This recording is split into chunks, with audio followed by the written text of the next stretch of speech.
difficult trying to balance profit and purpose. So I think from what we understand, Zedify comes from a place where we want to kind of reduce the impact on the environment, create better value for the environment, for businesses, etc. So in this regard, so how difficult it is to balance that, and what is kind of your advice to other business owners and leaders who are trying to do the same? Yeah, good question. And the other pillar, I suppose, of impact is people and how you treat people and look after people, and that's really important to us as well. So balancing all those out, I mean, we're unusual in that we employ our riders in the UK what's called the real living wage, which is a wage that you should be able to live on, rather than the industry practice, which is typically on a piece rate.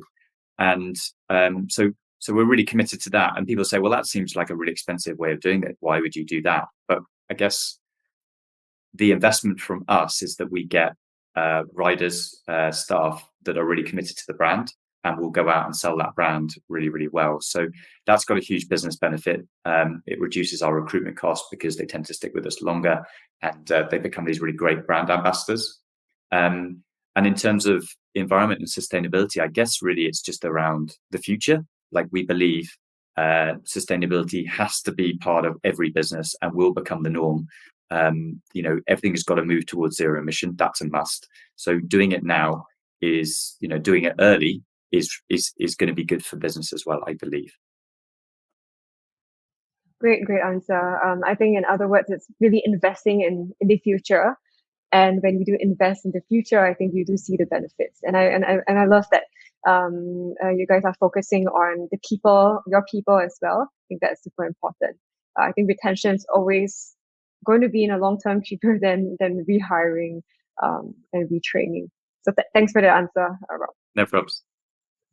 Okay, so we're reaching kind of the last few questions, and so I think the community here would be interested to know so what's coming up next for Zedify. So Rob, could you tell us what are some of your future plans for Zedify, and what are some of the things you can expect to see in the next few years?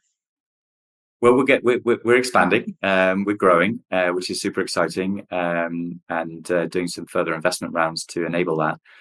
We want to be in 45 UK cities in the next 4 years. Beyond that, in terms of international growth, that will come up, I'm sure. But right now, we think the UK market is very big itself, and we want to grow that over this next 18-month period, and then look to grow outside of that.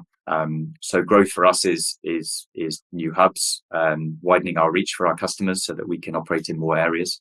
But really related to that is the impact that we can do as a result of that. So the two go hand in hand. We obviously have a much bigger impact if we're bigger and are providing services to more people. Awesome, and we are definitely looking forward to that growth and see how Zedify can make that impact. Thanks.